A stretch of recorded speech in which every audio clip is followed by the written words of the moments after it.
sa lahat. Let's start with Direk Tonet. Thank you very much for being here to support Alone Together. We appreciate your presence. Thank you. Yes, maraming salamat po sa lahat ng pupunta ngayong gabi. Kahit wala pong elevator, nandito pa rin kayo. Kaya maraming salamat dahil dyan. I feel the love. Thank you po. Hello everyone, thank you so much for coming here tonight. I know a lot of you guys are tired sa pagka-fest, pero nandito pa rin kayo. Thank you guys, we love you. Sobrang relatable talaga ng LizQuen. Okay. Sino ang gusto una magtanong sa ating LizQuen or kay Direk Tonet? Okay. Okay lang. Sige po. May mic ba tayo? Pwede titigan? Sige, ako na magtatanong. Here na lang. State your name, affiliation, and kung kanino po yung question. Hello po, Mami Jo. At Jo Mansolate. Siguro my question goes to Direk Tonet. Saan po galing yung storya? Bakit dalawang university? Saan galing yung story? First, ano siya parang because I'm from UP, parang it's like my love letter to my college years. So, I made the character an scholar ng bayan. Tapos, gusto ko kasi yung character ni Raph will be a doctor in the future. Since UST is known for medicine, for their College of Medicine, ginawa kong UST siya. Para rin may travel from UST, from Espanya to Diliman, and Diliman to Espanya. And the iconic bench, was it intentional that it was that bench instead of the benches in Lagoon? Marami din naman pong spots in UP na ano. Sa Lagoon, hindi, walang benches sa Lagoon, pero yung particular bench na yon sa UP, kasi kita mo yung buong sunken garden from that bench. So, tapos, maganda yung puno. So, yun yung pinili kong bench. Pero any bench naman around Sunken Garden, maraming story. Tsaka I think every UP student may kwento na involved ang bench sa UP. And for LizQuen, for Liza Soberano, did you also aim to be one of the UPs, UP scholar din or being in UP? Tsaka for Enrique? Actually, to be honest, no, hindi ako I never dreamt of being a UP student because I'm not as smart as them. So, not as smart as you, Direk. Yan, parang wala, nakaka-insecure lang. Yeah, no, really, when I was applying sa mga like different colleges, parang nakaka-intimidate kasi. So, I applied sa UST, sa LaSalle. Feeling ko mas bagay yung brain ko dun. Mas kaya ko yung exams. For Enrique? Ako naman po, when I was young, I kind of wanted to be a doctor. Because kinukwento lagi ni Mama na her father, my lola, was a doctor. He was a dean of the Cebu Medical Institute. So, medyo mataas yun. Ang problema, hindi ko lang talaga kaya yung dugo. So, dun pa lang, ay, hindi ko na kaya. So, yeah. Thank you. Thank you, Mami Jo. Sino po ang gusto magtanong? Okay. Hi, correction from Manuel to Life. Tanong ko lang kay LizQuen. Di ba nagkaroon kayo ng tour sa mga universities? So, paki-explain ko bakit, ano yung experience going around UBEL at saka paano kayo nag-interact with the actual students? It was my first time going around dun sa ibang universities. I've been to USC before. First I was just really nervous na, kung paano ba yung reaction nila sa amin. But everybody was so nice. And they're also shocked as we were. So it kind of felt good. Sabi ko, I felt like Santa Claus, but like Valentine's, kind of like Cupid. So, yeah. It was really fun going around and seeing yung reactions ng mga tao. Kasi, like, when they saw us, automatic ang sinasabi nila sa amin, oh, ang ganda ng teaser ng Alone Together. So, kahit hindi pa namin binibigay yung roses, kasi sa roses namin nakalagay, Be Our Valentine's Date, parang yun na agad yung bungad nila sa amin. So, alam namin na may impact agad sa kanila yung teaser namin and nakakataba po ng puso. Tsaka yung iba dun parang, wala akong boyfriend, wala akong Valentine. At least you still get a rose. So, yeah, everybody's winning. Kay Direk Tonet naman, in making this story, naisip mo na rin ba yung mga songs na yun nga, magiging part nito? Or was it, nabuo lang siya in the process? Tuwing magsusulat ako, meron ako laging playlist ng mga kanta. Not necessarily dahil gusto ko siyang gamitin sa movie, pero pang gawa lang ng mood. So, yung nasa playlist ko, yung mga pinapakinggan ko ng college ako. So, Razorhead, Sugar Maya, Parokya ni Edgar, Sugar Free. So, kaya very happy ako na yung naging theme song was 214 na isa sa mga paborito kong kanta from my college years. Thank you. Thank you.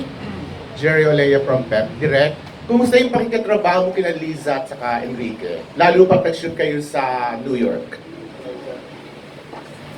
Super happy from the start pa lang.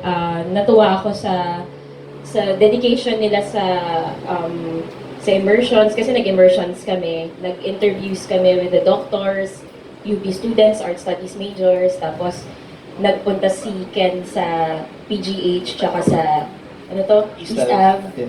Tapos si Liza, sumakay siya ng ikot. So parang even before kami nag-start ng shooting, na ako sa kanila, natuwa ako na binigyan nila ng time na i-develop yung characters nila. Tapos kahit dun sa mga acting workshops namin, para ma-familiarize sila sa characters nila.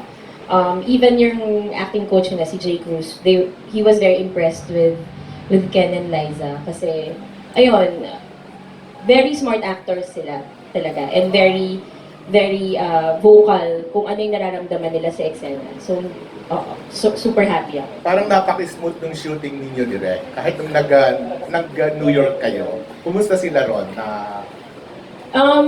Yung New York namin was very fast. So, naging maganda yung shooting sa New York kasi we made it a point na mag-rehearsal kami before we left. So, lahat ng kinunan namin, na-rehearse na namin dito sa Manila.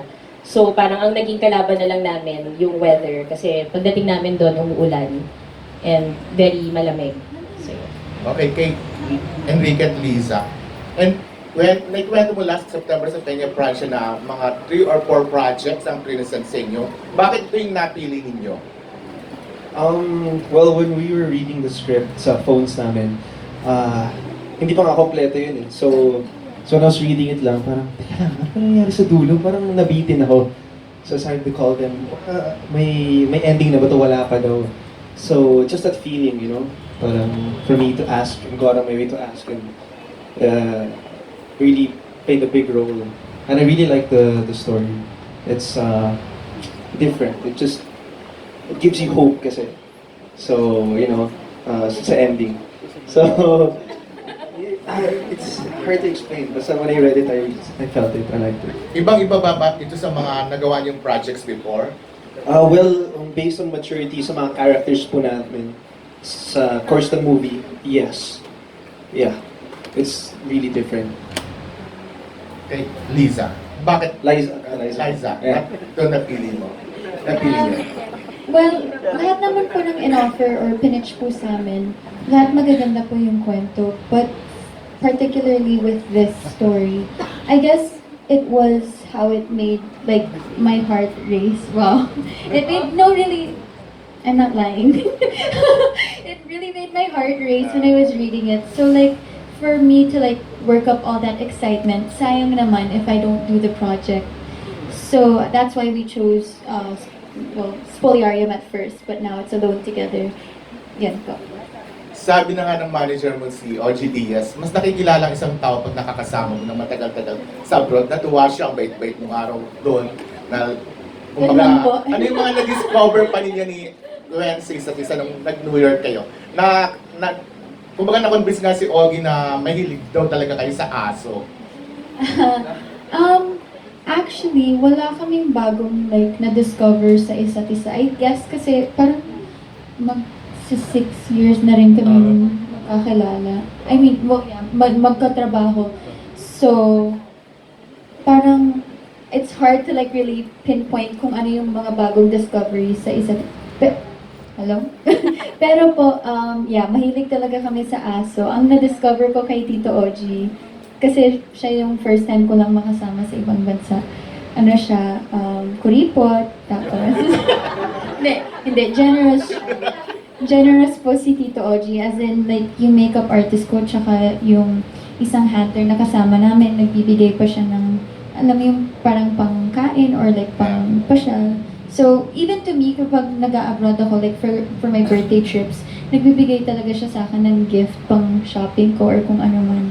Sabi ni OG, parang nasanay ka na raw sa New York. Alam mo yung mga convenience store. Is it one of your favorite cities, New York? Yes, it's one of my favorite cities.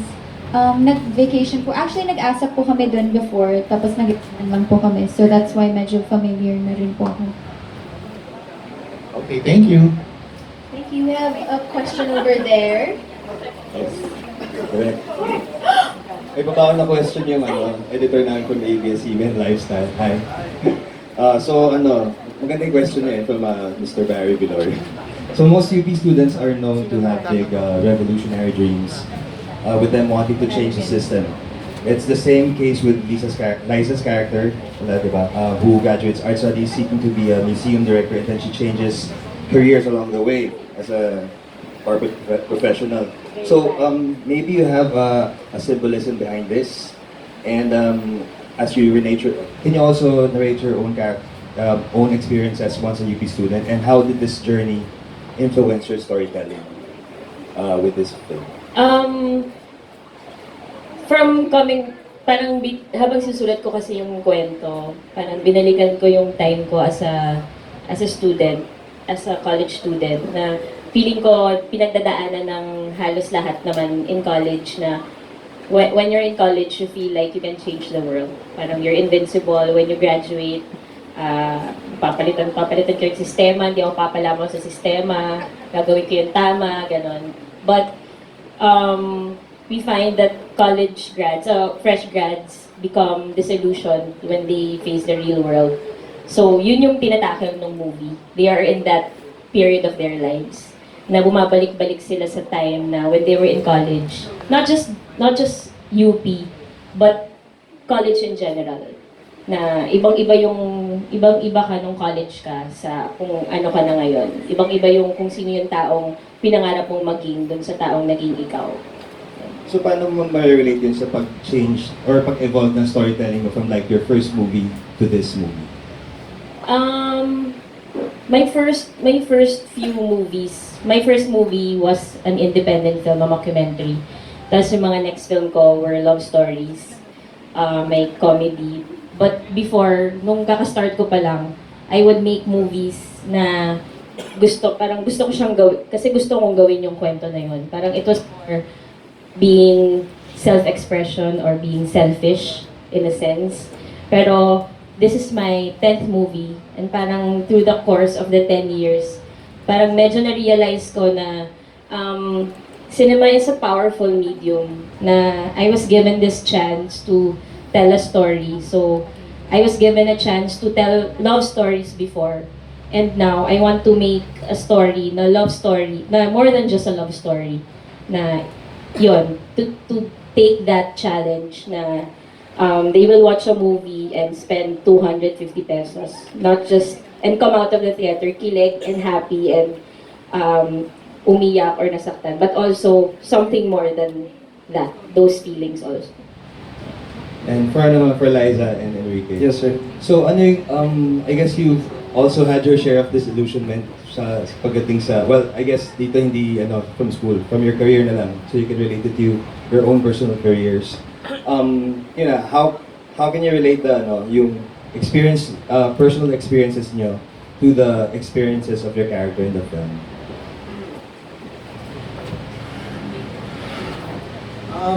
Well, at first, I really didn't want to be an artista. When my dad would ask me before, I really loved basketball, so sabi ko, I really wanted to play basketball. So sabi, Ken, walang course para sa basketball. So, I was heartbroken. Yeah, I mean, I became an artista, and I love my job.